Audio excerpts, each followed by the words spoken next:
Assalamualaikum warahmatullahi wabarakatuh.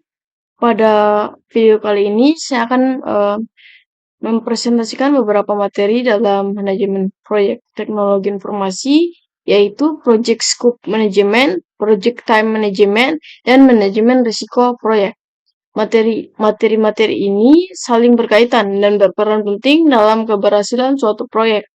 Mulai dari penentuan ruang lingkup kerjaan, pengelolaan waktu, dan jadwal proyek, hingga pengelolaan risiko yang mungkin terjadi selama proyek berlangsung. Dengan memahami ketiga aspek ini, diharapkan proyek dapat berjalan lebih terarah, terkontrol, dan mencapai tujuan yang telah ditetapkan. Nah, oke, di sini di dokumen pertama yaitu manajemen risiko proyek. Nah, manajemen risiko proyek adalah proses untuk mengidentifikasi, menganalisis, dan merespon risiko yang ada selama proyek berlangsung agar tujuan proyek dapat tercapai. Oke, kemudian di sini ada risiko atau problem. Pada bagian ini dibahas perbedaan antara risiko dan problem yang sering dianggap sama, padahal memiliki makna yang berbeda. Nah, oke. Problem merupakan masalah yang timbul dari aktivitas atau keputusan di masa lalu, sehingga saat ini sudah terjadi dan dampaknya sudah diketahui. Kemudian di sini ada risiko. Risiko merupakan kejadian yang belum terjadi dan masih berupa perkiraan. Apakah akan terjadi atau tidak tergantung dari penanganan yang dilakukan. Kemudian ada risiko menurut ISO. Berdasarkan ISO tahun 2018, risiko didefinisikan sebagai efek dari ketidakpastian terhadap sasaran yang ingin dicapai.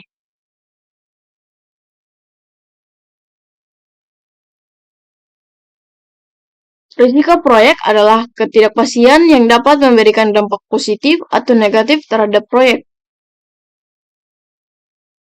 Nah, di sini ada manajemen risiko proyek. Manajemen risiko proyek bertujuan untuk mengidentifikasi, menganalisis, dan merespon risiko agar tujuan proyek dapat tercapai. Manajemen risiko merupakan bagian penting dalam pengelolaan organisasi dan proyek secara keseluruhan. Dalam pengelolaan perusahaan, manajemen risiko berfungsi untuk memperkuat analisis strategi, memudahkan pengambilan keputusan, dan meningkatkan produktivitas perusahaan. Proses manajemen risiko proyek. Proses manajemen risiko proyek dimulai dari perencanaan, identifikasi risiko, analisis kualitatif dan kuantitatif, perencanaan respon, hingga monitoring dan pengendalian risiko. Perencanaan manajemen risiko bertujuan untuk menentukan pendekatan dan rencana aktivitas manajemen risiko dalam proyek. Identifikasi risiko adalah proses menentukan dan mendokumentasikan risiko-risiko yang dapat berdampak pada proyek. Analisis risiko kualitatif. Analisis risiko kualitatif dilakukan untuk memprioritaskan risiko berdasarkan probabilitas dan dampak yang ditimbulkan. Lalu ada perencanaan respon. Pada tahap ini ditentukan langkah-langkah untuk meningkatkan peluang dan mengurangi dampak risiko terhadap proyek. Nah, terus monitoring dan pengendalian risiko. Itu dilakukan untuk memantau risiko yang telah teridentifikasi, risiko residual, serta mengidentifikasi risiko baru. Di sini ada risiko negatif dan positif. Risiko negatif berpotensi menghambat proyek, sedangkan risiko positif atau opportunity dapat memberikan keuntungan bagi proyek. Strategi risiko negatif meliputi penghindaran risiko, pemindahan risiko ke pihak ketiga, serta mitigasi untuk mengurangi dampak risiko.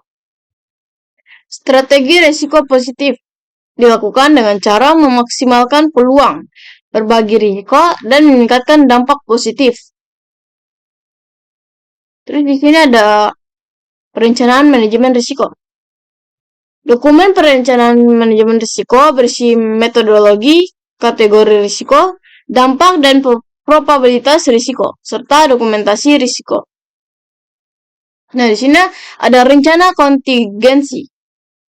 Nah, merupakan tindakan yang dilakukan apabila suatu risiko benar-benar terjadi. Kategori risiko terdiri dari risiko pasar, finansial, teknologi, manusia, dan proses. Di sini ada risk break structure.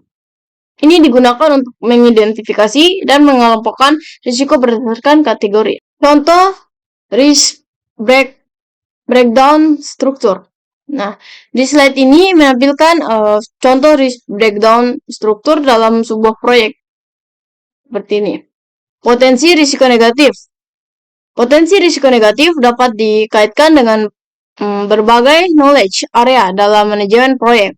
Lanjut ke identifikasi risiko. Identifikasi risiko bertujuan memahami kejadian yang dapat menghambat atau membantu proyek. Nah, di sini ada brainstorming.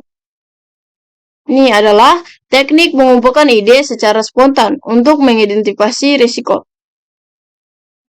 Lalu ada teknik Delphi. Teknik Delphi digunakan untuk mencapai kesepakatan para ahli dalam memprediksi risiko di masa depan. Lalu interview. Interview dilakukan untuk mengumpulkan informasi risiko melalui komunikasi langsung. Nah, SWOT. Analisis SWOT membantu mengidentifikasi risiko positif dan negatif dalam proyek. Risk Register. Ini adalah dokumen yang mencatat seluruh risiko proyek dalam bentuk tabel. Matriks probabilitas. Ini digunakan untuk melihat tingkat risiko berdasarkan kemungkinan dan dampaknya. Nah, contoh matriks probabilitas. Slide ini menampilkan contoh matriks probabilitas risiko. Oke, lanjut ke analisis kuantitatif. Analisis kuantitatif digunakan untuk menghitung dampak risiko secara numerik. Lalu ada decision tree dan MVP. Ini digunakan untuk membantu pengambilan keputusan dalam kondisi yang tidak pasti. Nah, penghitungan EMV. EMV dihitung dengan mengalihkan probabilitas kejadian dengan dampak finansialnya.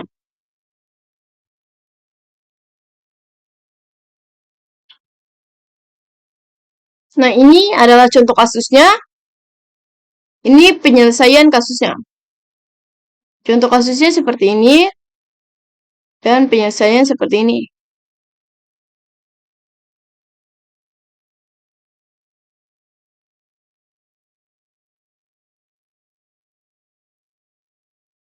Pada bagian ini ditampilkan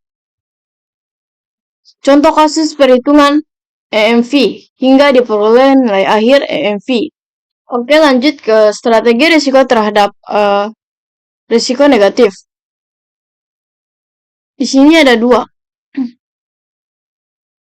Strategi respon risiko negatif meliputi risk avoidance, risk reduction, risk transfer, dan risk mitigation. Oke, lanjut ke strategi respon terhadap risiko negatif. Di sini ada eksploitasi risiko, membagi risiko, meningkatkan risiko, dan menerima risiko. Risiko residual adalah risiko yang masih tersisa setelah semua strategi respon risiko diterapkan. Nah, demikian penjelasan mengenai manajemen risiko. Dokumen kedua ini yaitu materinya manajemen proyek IT Scope Manajemen. Nah, pada materi ini kita akan membahas manajemen proyek teknologi informasi, khususnya pada bagian Scope Manajemen atau manajemen ruang lingkup proyek. Nah, yang pertama ada learning outcomes. Setelah mempelajari materi ini, diharapkan mahasiswa memahami pentingnya manajemen ruang lingkup, mengetahui proses skup manajemen sesuai PMBOK, mampu mengidentifikasi dan mengendalikan skup proyek, serta mengenal alat dan teknik yang digunakan. Mengapa manajemen ruang lingkup sangat penting? Karena menjadi batasan yang mendefinisikan apa saja yang termasuk dan tidak termasuk dalam proyek. Berdasarkan laporan Standish Group, banyak proyek gagal karena pengelolaan skup yang buruk. Definisi pentingnya skup manajemen. Secara konseptual, ruang lingkup merupakan bagian dari Iron Triangle. Skup juga berfungsi sebagai batas sistem, kontrak sosial dengan stakeholder, serta berpengaruh besar terhadap biaya dan kinerja tim. Kemudian di sini Project Scope Management.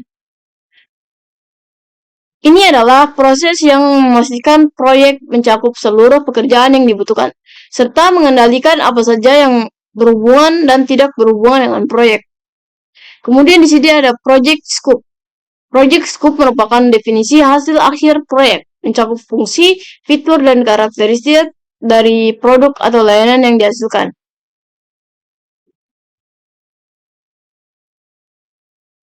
Project Scope Management.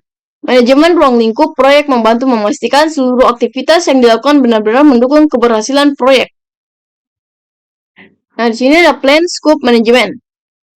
Ini adalah proses untuk membuat rencana bagaimana ruang lingkup proyek akan didefinisikan, divalidasi, dan dikontrol. Plan Scope Management Input meliputi Project Management Plan, Project Karakter, Enterprise Environmental, Organization Process Asset. Lalu ke Tools and Techniques.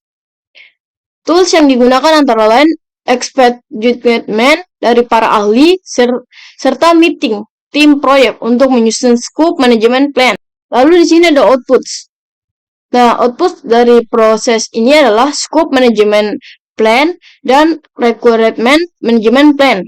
Kemudian ada collect requirement.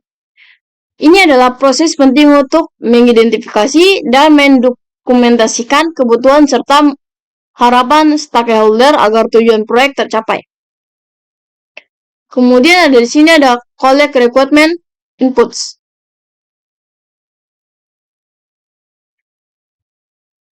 Inputs collect requirement meliputi scope management plan, requirement management plan, stakeholder management plan, project charter, stakeholder register.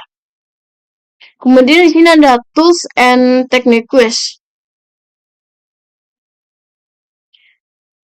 Beberapa teknik pengumpulan kebutuhan antara lain interview, focus group, facilitate workshop, dan group creativity technique.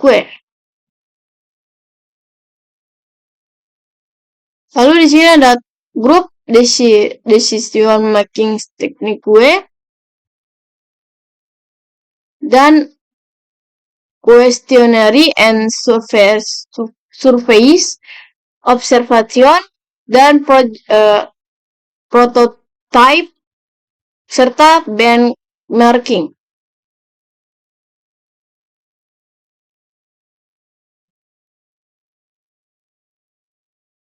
Lalu di sini ada juga konteks diagramnya dan dokumen analisis. Oke, lanjut ke output. Di sini collect requirement outputs. Nah, ini adalah requirement documentation dan requirement traceability matrix. Kemudian kita lanjut ke contohnya. Contoh collect requirement outputs. Nah, di slide ini menampilkan contoh hasil dokumentasi kebutuhan proyek. Oke, lanjut ke define scope. Define scope adalah proses membuat deskripsi detail proyek dan produk, termasuk risiko dan asumsi yang ada.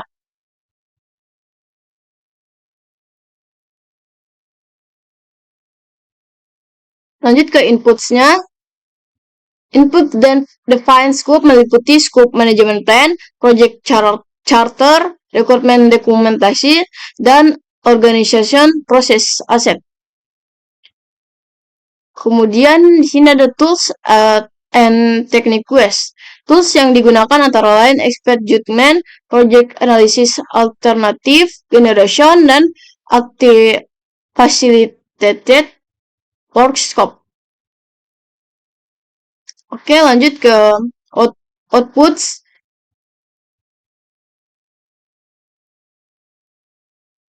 Output define scope adalah project scope statement dan pembaruan dokumen proyek atau project document updates. Lalu di sini ada create WBS. Create WBS adalah proses menguraikan pekerjaan proyek secara hierarki agar lebih mudah dikelola. Lanjut ke inputsnya. Ini meliputi scope management plan, project scope statement, requirement documentation, enterprise environmental factor, lalu organization process asset. Kemudian di sini ada tools and technique quest. Teknik utama create WBS adalah decompositions dan express judgment. Lalu ke outputsnya. Di sini ada scope baseline dan project document update. Nah, masuk ke validate scope. Ini adalah tahap penyerahan hasil proyek kepada stakeholder untuk diverifikasi kesesuaiannya. Oke, lanjut ke inputsnya.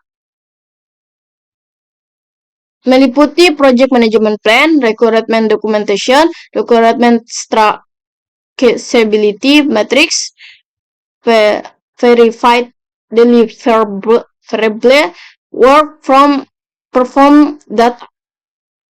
Oke, lanjut ke the tools and technique quest. Teknik yang digunakan adalah inspections, group decision making technique quest, dan accepted deliverables. Oke, kemudian di outputsnya itu meliputi change request, work perform information, dan project document update. Lalu di sini ada control scope. Control scope adalah proses memantau status ruang lingkup proyek dan mengelola perubahan yang terjadi. Nah, oke. Lanjut ke inputsnya. Dia meliputi project management plan, requirement documentation, requirement traceability matrix, work performance data, dan organization process asset. Oke, lanjut ke tools and technique quest-nya. Tools utama pada control scope adalah variance analysis. Kemudian ada outputs-nya. Outputs control scope meliputi work performance information, change requirement, project document update, organization process asset update. Nah, itu dia control scope outputs-nya. Kemudian lanjut ke lampiran. Nah, pada bagian lampiran ini ditampilkan materi pendukung yang bertujuan untuk memperkuat pemahaman terhadap seluruh project scope management yang telah dibahas sebelumnya. Lampiran ini berfungsi sebagai penjelasan tambahan agar konsep scope dapat dipahami secara menyeluruh dan aplikatif. Kemudian di sini ada lampiran lagi.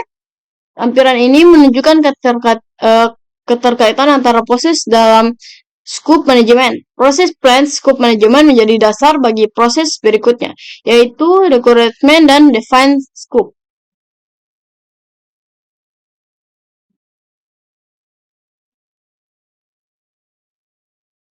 Oke, lanjut ke dokumen berikutnya. Nah, pada dokumen ini ada proyek teknologi informasi. Konsisten ruang lingkup menjadi sangat penting. Perubahan kebutuhan yang tiap terkendali dapat menyebabkan scope scrap, yaitu perluasan ruang lingkup tanpa perencanaan yang matang. Oke, terakhir, sebagai kesimpulan, scope manajemen merupakan fondasi utama dalam keberhasilan IT. Dengan ruang lingkup yang terdefinisi dengan jelas, kebutuhan stakeholder dapat dipenuhi, risiko dapat dikendalikan, serta proyek dapat diselesaikan tepat waktu sesuai biaya dan sesuai kualitas yang diharapkan. Nah, bagian-bagian ini, lampiran-lampiran ini, merupakan lampiran yang mendukung pemahaman materi scope manajemen. Nah, demikian penjelasan mengenai project scope management. Kita lanjut ke dokumen ketiga.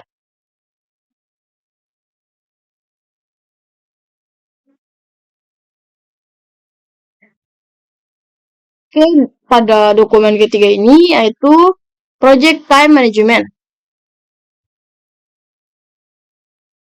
Pada materi ini kita akan membahas project time management atau manajemen waktu proyek dalam manajemen proyek teknologi informasi yang berfokus pada perencanaan dan pengendalian jadwal proyek.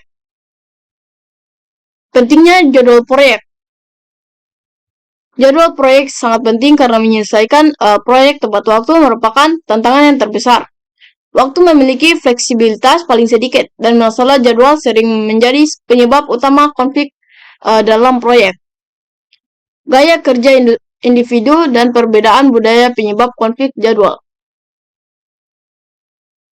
Sebagian orang sangat patuh terhadap tenggat waktu, sementara yang lain lebih fleksibel, sehingga memengaruhi disiplin jadwal proyek. Lalu di sini ada media snapshot.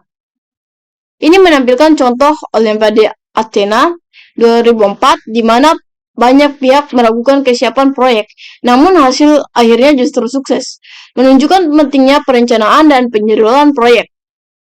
Kemudian di sini ada manajemen waktu proyek.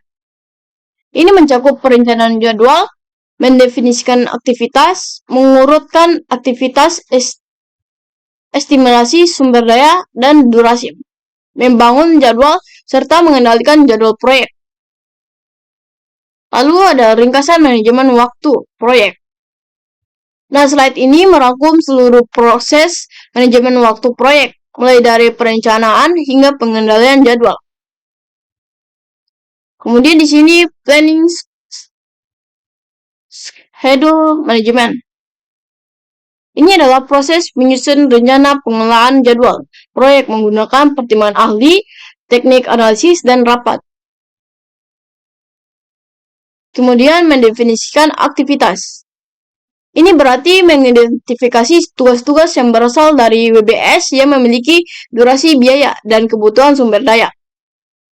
Kemudian di sini ada daftar aktivitas dan atribut. Ini berisi nama, nomor, dan deskripsi aktivitas. Sedangkan atribut aktivitas memberikan informasi tambahan seperti dependensi, sumber daya, dan kendala. Lalu di sini ada milestones. Ini adalah peristiwa penting dalam proyek yang biasa tidak memiliki durasi dan digunakan untuk memantau kemajuan proyek. Kemudian di sini ada sequencing activities. Ini adalah proses menentukan urutan aktivitas proyek berdasarkan dependensinya agar dapat dilakukan analisis jalur kritis. Kemudian ada tiga tipe dependencies. Terdapat tiga tipe, yaitu mandatory dependencies, discretionary dependencies, dan external dependencies. Oke, lanjut ke network diagram. Ini digunakan untuk menampilkan hubungan logis dan urutan aktivitas dalam proyek. Kemudian di sini ada network diagram proyek X.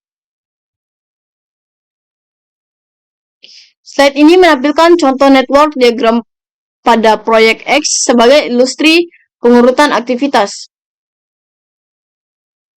Lanjut ke arrow diagram method.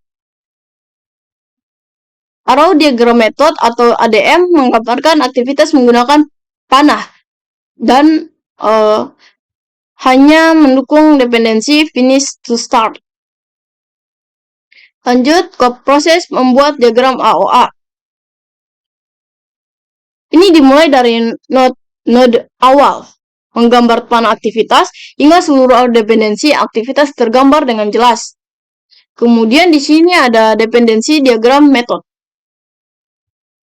Ini menggambarkan aktivitas dalam bentuk kotak dan lebih populer digunakan dalam software manajemen proyek. Kemudian di sini ada test dependency types. Test dependency types menjelaskan berbagai hubungan antara aktivitas yang dapat terjadi dalam proyek. Contoh PDM network diagram. Slide ini menampilkan contoh network diagram menggunakan metode PDM. Kemudian di sini estimasi resources kegiatan. Ini dilakukan untuk menentukan jumlah dan jenis sumber daya yang dibutuhkan dalam setiap aktivitas proyek. Kemudian di sini ada estimasi durasi kegiatan. Dia mencakup waktu kerja dan waktu yang berlalu, dan tidak selalu sama dengan effort yang dibutuhkan. Kemudian di sini ada estimasi 3 point. Ini menggunakan 3 nilai, yaitu optimis, paling mungkin, dan pesimis, dan digunakan dalam metode PERT. Nih. Kemudian di sini ada membuat penjadwalan. Ini bertujuan untuk menghasilkan jadwal proyek yang realistis untuk memantau kemajuan proyek. Kemudian ada Gantt charts. Ini adalah alat visual yang menampilkan aktivitas proyek beserta durasi dan urutannya dalam bentuk kalender. Kemudian ada Gantt chart for Project X. Nah, slide ini menunjukkan contoh Gantt chart untuk Project X. Di sini ada Gantt chart proyek peluncuran software. Nah, ini adalah contohnya. Contoh ini menunjukkan penggunaan Gantt chart pada proyek peluncuran software. Oke, lanjut ke menambahkan milestones pada Gantt chart. Milestone ditambahkan pada Gantt chart untuk menekankan pencapaian penting dalam proyek. Lanjut ke SMART kriteria. Milestones harus memenuhi kriteria SMART, yaitu spesifik, measurable, achievable, realistic, dan time framed. Nah, kemudian di sini ada contoh tracking Gantt chart. Slide ini menampilkan contoh tracking Gantt chart yang digunakan untuk memantau perkembangan proyek. Nah, itulah tadi penjelasan tentang materi Project Time Management. Sebagai penutup, dapat disimpulkan bahwa Project Scope Management, Project Time Management, dan manajemen risiko proyek merupakan komponen utama dalam manajemen proyek yang tidak dapat dipisahkan. Ruang lingkup yang jelas membantu menghindari pekerjaan di luar rencana. Pengelolaan waktu yang baik memastikan proyek selesai tepat waktu. Serta manajemen risiko yang efektif mampu meminimalkan dampak risiko dan memaksimalkan peluang keberhasilan proyek.